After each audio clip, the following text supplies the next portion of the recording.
हमारे साथ जुड़ने के लिए इस्कॉन टेम्पल के प्रवक्ता को सुन रहे थे आप, जो वहां की हुई इस घटना के बारे में जानकारी दे रहे थे। अब देखते हैं हमारी खास पेशकश, इस आतंक का अंत करो।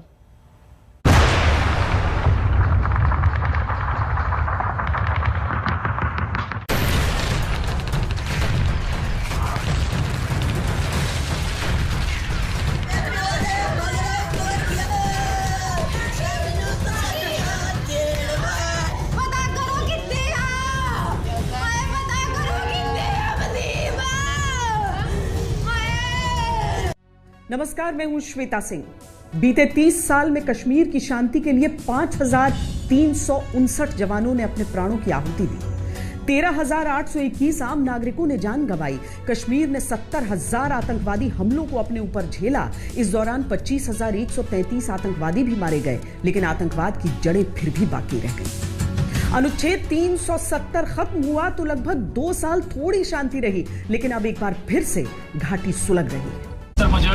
अंदर गुजारिश करन DSP इमाम साहब गुजारिश करन नेबर सरेंडर करियो।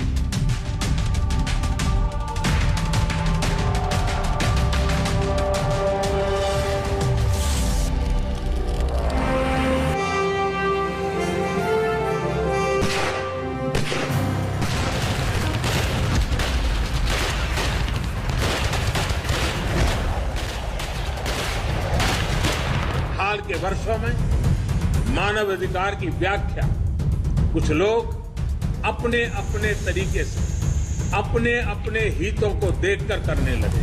एक ही प्रकार की किसी घटना में कुछ लोगों को मानव अधिकार का हनन दिखता है और वैसी ही किसी दूसरी घटना में इन्हीं लोगों को मानव अधिकार का हनन नहीं दिखता।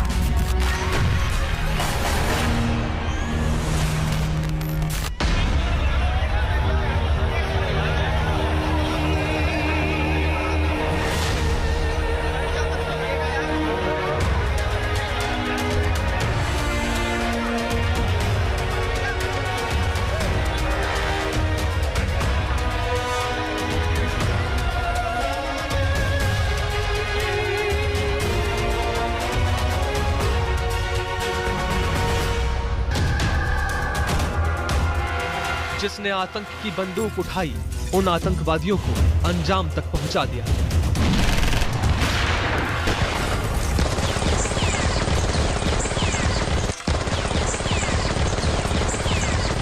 श्रीनगर से दिल्ली तक आतंकवादियों की नई चाल और चरित्र से निपटने के प्लान भी तैयार हो गए और उन पर अमल भी शुरू हो गया।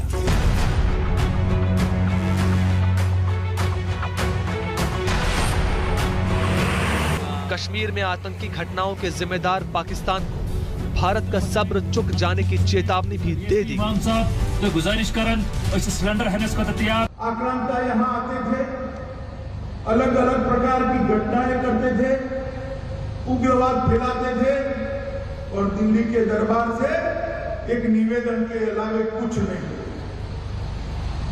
मगर जब पुंछ में हमला हुआ और हमारे जवान मारे गए, कश्मीर की सीमा पर हमला हुआ और हमारे जवान मारे गए, जिंदा जला दिया और पहली बार सर्जिकल स्ट्राइक कर भारत ने दुनिया को बता दिया कि भारत की सीमाओं को छेड़खानी करना इतना सरल नहीं। घाटी के चप्पे चप्पे पर सुरक्षा बलों ने आतंकियों के खिलाफ बंदूकों का मुंह खोल रखा है। श्रीनगर में हुई 3 हत्याओं के बाद 16 अक्टूबर को आतंकियों ने बिहार के एक और शख्स की हत्या कर दी, जो गोलगप्पे बेचा करता था। यूपी के सगीर अहमद को मार दिया क्योंकि वो भी गैर कश्मीरी था। आम नागरिकों की हत्या के बाद जो गुस्सा आतंकवादियों पर लोगों का फूट रहा था, अब उसमें पाकिस्तान को सबक सिखाने की भी मांग शामिल है। जब तक हर मौत का हिसाब न ले लिया जाए, तब तक पाकिस्तान के साथ सूत के धागे के बराबर भी संबंध मंजूर नहीं।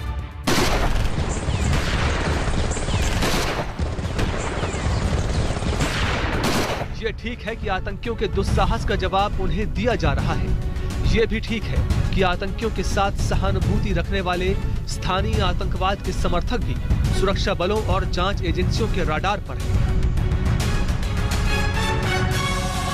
नहीं 140 150 तो पहले भी थे, भरे हुए थे, बट आज की तारीख में रेकी चल रही है, अटेम्प्ट्स की कोशिश जारी है और आपको दिख गया है अटेम्प्ट का नजरिया एंड मैं आपको यकीन बताता हूँ कि आप चिंता न करें, कोई भी अटेम्प्ट होगा वो न्यूट्रलाइज। इसमें कोई संदेह नहीं कि आतंकवाद जितना और जितनी बार सर उठाएगा उतनी बार वो सर कुचल दिया जाएगा, लेकिन घाटी की मौजूदा स्थिति एक खतरनाक सच भी सामने ला रही है।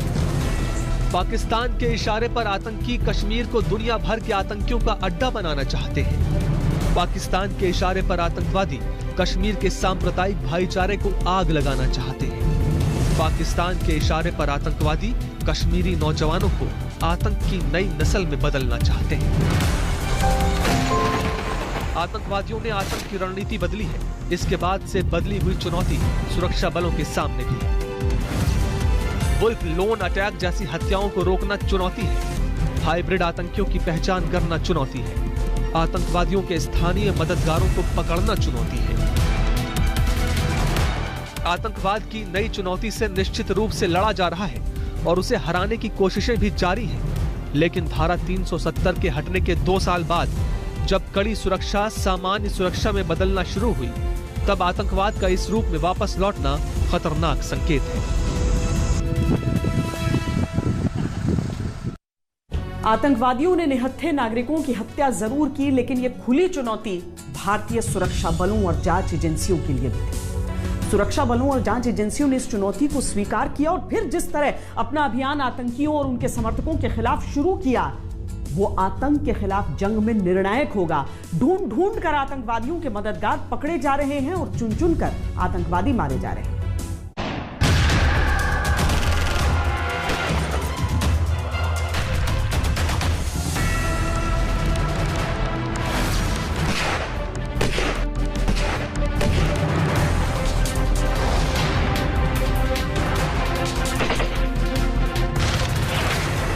आतंकवादियों ने सोची समझी साजिश के तहत आम नागरिकों का मर्डर किया तो उन्हें इसकी सजा मिलनी थी। श्रीनगर की 3 हत्याओं के बाद 1 सप्ताह से अधिक समय बीत चुका है, लेकिन इस बीच ऐसा कोई दिन नहीं जो आतंकवादियों के लिए बुरी खबर न लेकर आया।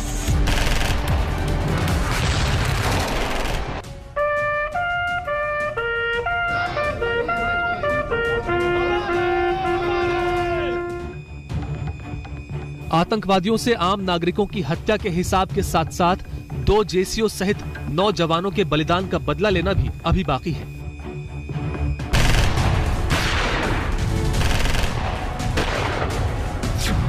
दवा विक्रेता मक्खन लाल बिंद्रू, प्रिंसिपल सुपिंदर कौर और दीपक चंद की हत्या के बाद सुरक्षा बलों को खबर मिली थी कि आतंकवादी एलओसी के पुंछ सेक्टर में छुप गए हैं। सुरक्षा बलों ने जैसे ही उनका तलाशी अभियान शुरू किया, जंगल में छिपे आतंकवादियों ने फायरिंग की।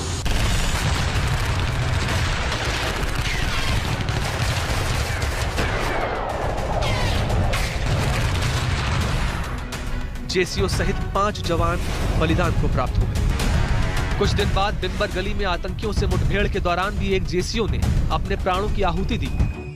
2 जवान घायल भी हो गए थे जो बाद में शहीद हो गए। पुंछ के सुरनकोट में 16 अक्टूबर को 2 जवान और वीरगति को प्राप्त हो गए। जवानों के बलिदान ने सुरक्षा बलों के संकल्प को इस बात के लिए मजबूत कर दिया कि अब जब तक एक आतंकी को मौत के घाट नहीं उतार देंगे, चैन से नहीं बैठेंगे। फिलहाल बड़े बड़े आतंकियों का यही हश्र हो रहा है। इस कड़ी में सबसे बड़ा नाम है जैश ए मोहम्मद के कमांडर शमीम सोफी का।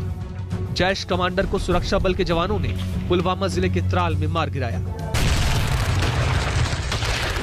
8 अक्टूबर से अब तक आतंक के कई मोहरे मिट्टी में मिल चुके हैं। हिजबुल मुजाहिदीन का आकिब बशीर, लश्कर तैयबा का इम्तियाज अहमद, जैश मोहम्मद का यावर गनी डार, लश्कर का दानिश हुसैन डार, हिजबुल का यावर हसन नाइकू, लश्कर टीआरएफ का मुख्तार अहमद शाह, हिजबुल का खुबैब अहमद, लश्कर टीआरएफ का उबैद अहमद डार और जैश का शमीम अहमद सोफी। रोज आतंक के ठिकाने नष्ट किए जा रहे हैं और रोज आतंकवादियों और उनकी मौत के बीच की दूरी घटती जा रही है। लड़ाई सिर्फ जंगलों और पहाड़ियों में छुपे आतंकवादियों के खिलाफ ही नहीं चल रही है, बल्कि सुरक्षा बलों का एक मोर्चा उन लोगों के खिलाफ भी खुला हुआ है जो आतंकवादी तो नहीं है, लेकिन आतंकवादियों के कान नाक आंख बने हुए हैं और आतंकवादियों की नई आतंक नीति के गुप्त समर्थक हैं। आतंकवादियों के खिलाफ कार्रवाई करते हुए सुरक्षा बलों ने 900 से ज्यादा लोगों को गिरफ्तार किया। ये लोग सीधे तौर पर आतंकवादी नहीं थे, बल्कि जैश ए मोहम्मद, अल बद्र और टीआरएफ जैसे आतंकी संगठनों के आतंकवादियों के छिपे हुए मददगार थे। इन मददगारों की मदद से आतंकवादियों ने हत्याओं और दहशत का नया पैटर्न तैयार कर लिया। ऐसे छिपे हुए मददगार सबसे अधिक दक्षिण कश्मीर में हैं और पूरे कश्मीर में इनकी संख्या बहुत अधिक है।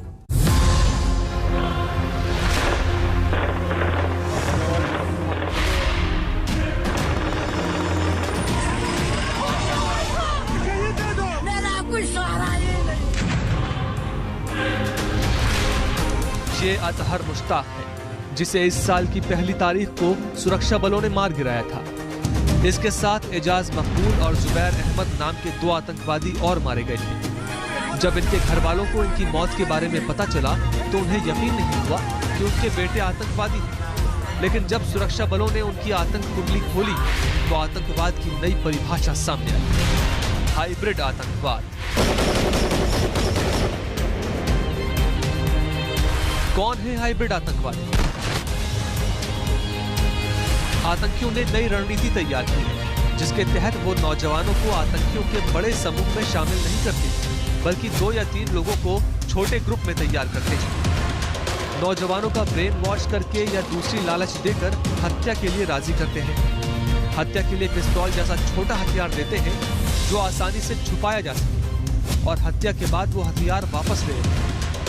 आतंकवादियों के इशारे पर हत्या करने वाला व्यक्ति वापस सामान्य जीवन में लौट आता है और उस पर किसी को शक नहीं होता। कई बार घर वालों को भी नहीं पता चलता। पिछले 30 सालों में आतंकियों की मौजूदगी की खुफिया जानकारियों के आधार पर सुरक्षा बलों ने कार्रवाई की और कई आतंकियों को मार गिराया। अक्सर आतंकवादी भी अपने पोस्टर्स सोशल मीडिया पर जारी करते थे और उनकी पहचान हो पाती थी। 2010 के बाद से ये चलन खूब चला था। 2016 में बुरहान वानी गैंग वाली तस्वीर इसका सबसे बड़ा उदाहरण है। आज काफी अरसे के बाद आप लोगों से मुलाकात की सआदत हासिल हो रही है और अल्लाह ताला का शुक्र है कि उसने हमें ये मौका फराहम किया। इंडियन आर्मी तो ऑलरेडी हमारी दुश्मन है, लेकिन पुलिस वाले हमारे अपने होकर भी हमें मजबूर करते हैं कि हम उन पर कार्रवाई करें। We have also got this information of videos getting generated and circulated by active militants on social media. We are trying our best to get young generation away from path of violence. Intelligence एजेंसियों का मानना है कि इन्होंने एक romantic view दी militancy को, और इसकी वजह से जो ज्यादा से ज्यादा यूथ है मिलिटेंट इनकी सफों में शामिल हो रहा है। एक रिपोर्ट के अनुसार कश्मीर में 1 साल में करीब 200 लड़के आतंकवादियों के संपर्क में आकर आतंकी बने, जिनमें से 170 लड़कों के आतंकी बनने का पता तब चला जब वो किसी मुठभेड़ में फंसकर मारे गए या फिर जिंदा पकड़े गए। इनमें से किसी ने कभी भी आतंकवाद से जुड़ी न कोई सोशल मीडिया पोस्ट की थी और न ही वैसी कोई खुली गतिविधि की थी जिसके आधार पर वो संदिग्ध लिस्ट में आए होते। आतंक का ये नया चेहरा सुरक्षा बलों के लिए भी बदली हुई चुनौती है, जिन्हें पार्ट टाइम आतंकी भी कहा जा सकता है।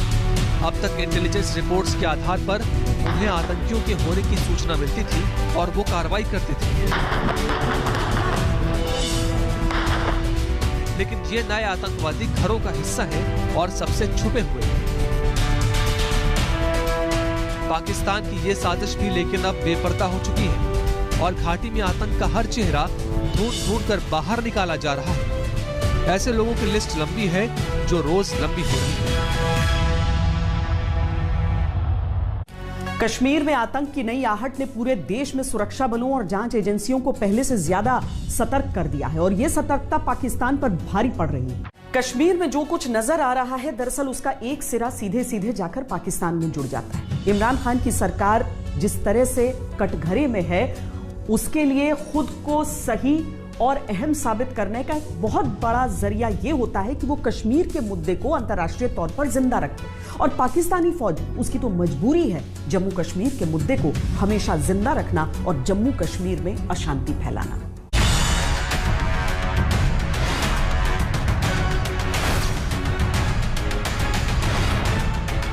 राजधानी दिल्ली से पकड़ा गया अशरफ हो या उरी सेक्टर से पकड़ा गया बाबर, दोनों एक ही सिक्के के दो पहलू हैं और वो सिक्का है पाकिस्तान, जिसे गढ़ा है ISI ने। अशरफ 8 साल तक कश्मीर में आतंकियों का हैंडलर बना रहा और बाबर अभी कश्मीर में आतंकवादी वारदात करने आया था।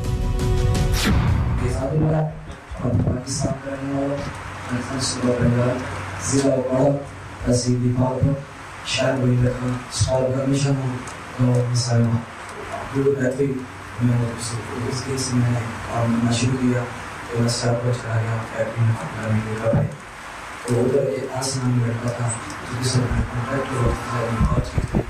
तो उसके साथ वो लश्कर तैयबा के लिए 22 साल के लड़के का काम कर रहा था। तो मुझे नहीं पता था, तो उसने मेरे साथ बात की तो ऐसे थी उसने ऐसे प्लीज आके और मुझे लगा कि साहब की जगह उसने मुझे 20,000 रुपये भेज दिया। बाबर की शक्ल पर जो जाएगा वो धोखा खाएगा, क्योंकि इसकी सच्चाई ये है कि लश्कर तैयबा का खूंखार आतंकवादी है बाबर आतंकी घटना को अंजाम देने के लिए 10 दिनों से उरी के एक नाले में छिपा हुआ था। इसका एक साथी और था जो मारा गया। बाबर को सुरक्षा बलों ने जिंदा पकड़ा और जब वो बोला तो पाकिस्तान के सारे मंसूबे सामने आ गए।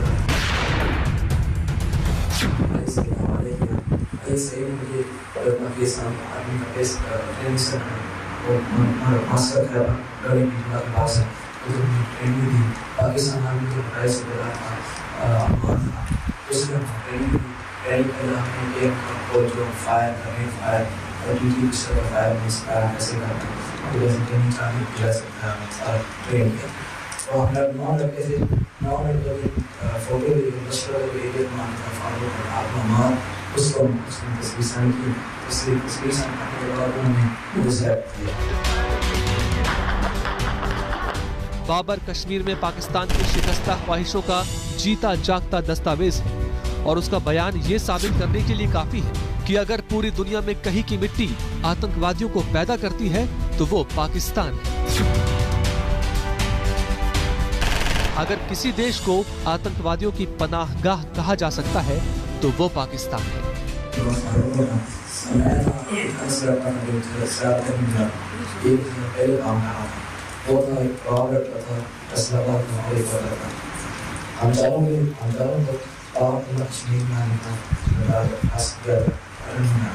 तो हमने तो प्यार किया, और लोग हमें पाकिस्तान के लोग शेयर कर पाकिस्तान और हमने सामान लिया, राशन किया, आपने सामान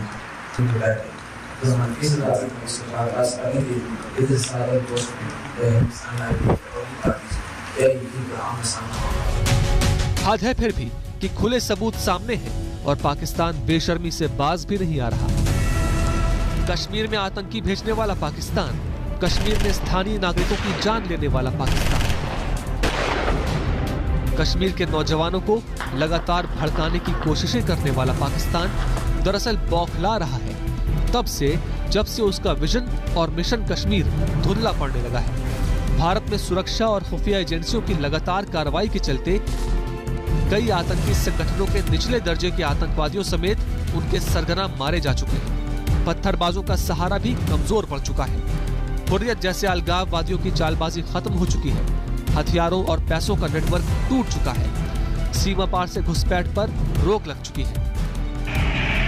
आतंकवाद की जिस धारा पर सवार होकर पाकिस्तान ने दशकों कश्मीर को रक्त रंजित रखा, वो धारा सूख चुकी है। इसीलिए पाकिस्तान बौखलाहट में नई नई स्ट्रेटजी अपना रहा है ताकि कश्मीर में अस्थिरता बनी रहे। पाकिस्तान की आतंकी एजेंसी ISI की मदद से तालिबान, अल-कायदा, हक्कानी नेटवर्क, लश्कर तैयबा, जैश ए मोहम्मद जैसे आतंकी संगठनों के हजारों आतंकवादी POK में सक्रिय हैं। इन सब के साथ ISI की साइबर प्रोपेगेंडा यूनिट भी POK में सक्रिय है। ये वही यूनिट है जिसकी मदद से पाकिस्तान अफगानिस्तान में सत्ता पलट कराने में कामयाब रह सका। इनमें से कई आतंकियों को भारत में घुसपैठ और आतंकवादी घटनाओं को अंजाम देने के लिए तैयार किया गया है। Second terrorist pleaded us for his life, even though he has fired on us on number of time in the contact. We accepted his surrender and handled him humanely. अचानक कश्मीर में हिंसक घटनाओं की जैसी स्थिति बनी है वो बहुत कुछ इशारा कर रही है। 1996 से 2001 तक घाटी में आतंकवाद चरम पर रहा। अफगानिस्तान में तब तालिबान का शासन था। अब फिर से अफगानिस्तान में वैसी ही स्थिति है, बल्कि उससे कहीं ज्यादा पेचीदा। अफगानिस्तान के आतंकी संगठन तकनीक, हथियार और पावर के मामले में पहले से ज्यादा सशक्त है और पाकिस्तान उनका इस्तेमाल कश्मीर में जरूर करना चाहे। बीते कुछ सालों में कश्मीर की सुरक्षा के लिए भारत ने जिस तरह आतंकियों के खिलाफ कड़ी कार्रवाई की है, उससे आतंकवाद को करारी चोट तो पहुंची, लेकिन आतंकवादी फिर भी कोई नया रास्ता पकड़ लेते हैं। सवाल उठता है कि आतंकवाद को जड़ से खत्म करने के लिए अभी और क्या रणनीति होगी? भारत को और क्या कदम ऐसे उठाने चाहिए कि आतंकवाद फिर सर न उठा सके?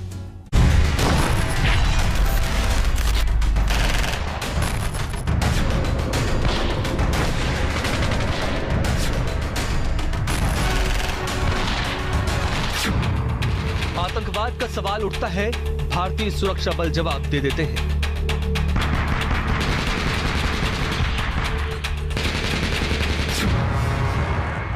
लेकिन एक सवाल हमेशा से अपने उत्तर की तलाश में कि आखिर कश्मीर में आतंकवाद कब तक?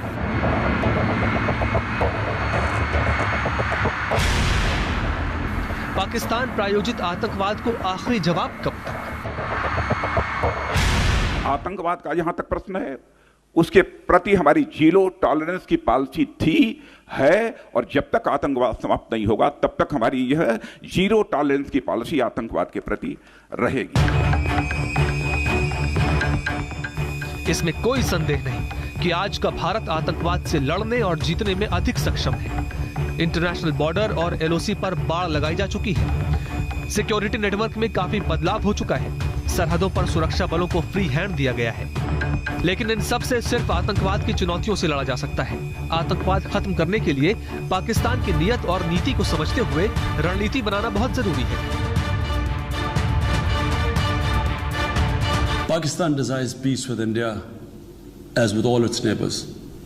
But sustainable peace in South Asia is contingent upon resolution of the Jammu and Kashmir dispute in accordance with the relevant United Nations Security Council resolutions and the wishes of the Kashmiri people.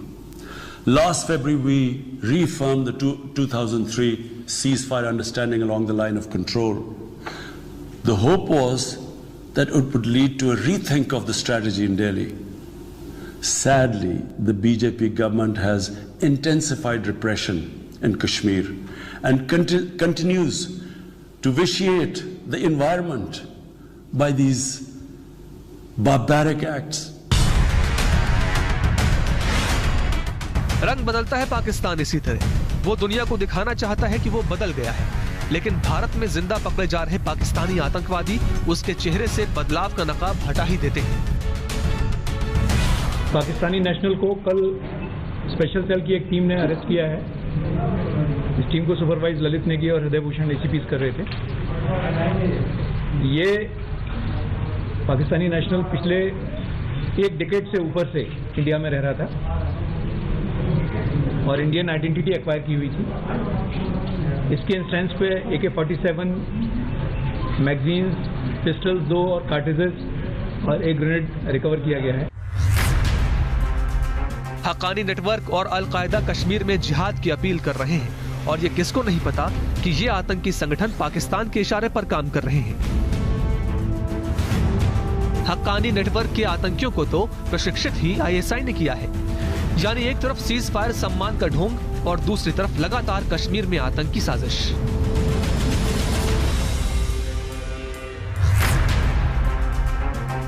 सरहद पर सेना और BSF के जवानों को लगातार सतर्क रहना होगा और इसमें सीमावर्ती गांव वालों की मदद भी लेनी होगी। सरहदी गांव के लोग सुरक्षा कवच में आंख कान की भूमिका सबसे अच्छी निभा सकते हैं। सरकार ने BSF के अधिकार हाल ही में बढ़ाए हैं, जिनके आधार पर अब वो सीमा के 50 किलोमीटर अंदर भी कार्रवाई कर सकते हैं।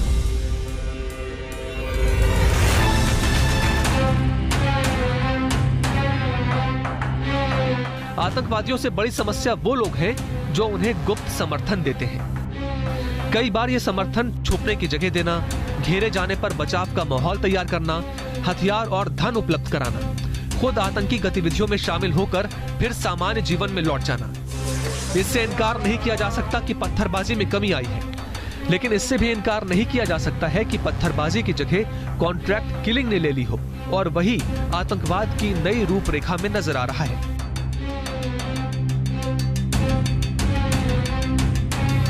एक सर्जिकल स्ट्राइक और एक एयर स्ट्राइक ने पाकिस्तान को सबक तो सिखाया, लेकिन उसका असर थोड़े समय के लिए ही हुआ। इस समय पीओके आतंकवादियों का अड्डा नहीं बल्कि आतंकवादियों की जन्नत बन चुका है। लगातार सबक सिखाने के विकल्पों पर विचार करने का विकल्प भी खुला रहना चाहिए और समय समय पर कड़ी कार्रवाई करनी चाहिए।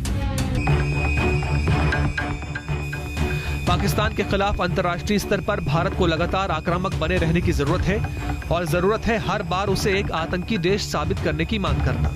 जरूरत है हर बार उसके आतंकी चेहरे की नुमाइश लगातार करते रहना। समय एक ब्रेक का है। ब्रेक के बाद आतंक के नए चेहरे से नकाब हटाएंगे। आप देखते रहिए आज तक। वैसे देखा जाए तो आतंकवाद के खिलाफ दुनिया का रवैया अब भी वैसा नहीं जैसा होना चाहिए था। किसको नहीं पता कि पाकिस्तान आतंकियों की नर्सरी है, लेकिन वो समय समय पर आतंकी संगठनों पर कार्रवाई का नाटक करता है। दुनिया खामोश हो जाती है। पाकिस्तान के आतंकी संगठनों का नाम बदल जाता है, लेकिन चेहरा और चाल वही रहता है। कश्मीर में हत्याओं की जिम्मेदारी लेने वाला संगठन टीआरएफ भी पाकिस्तान का वही प्यादा है जिसे चलकर वो दुनिया को भ्रम में रखना चाहता है।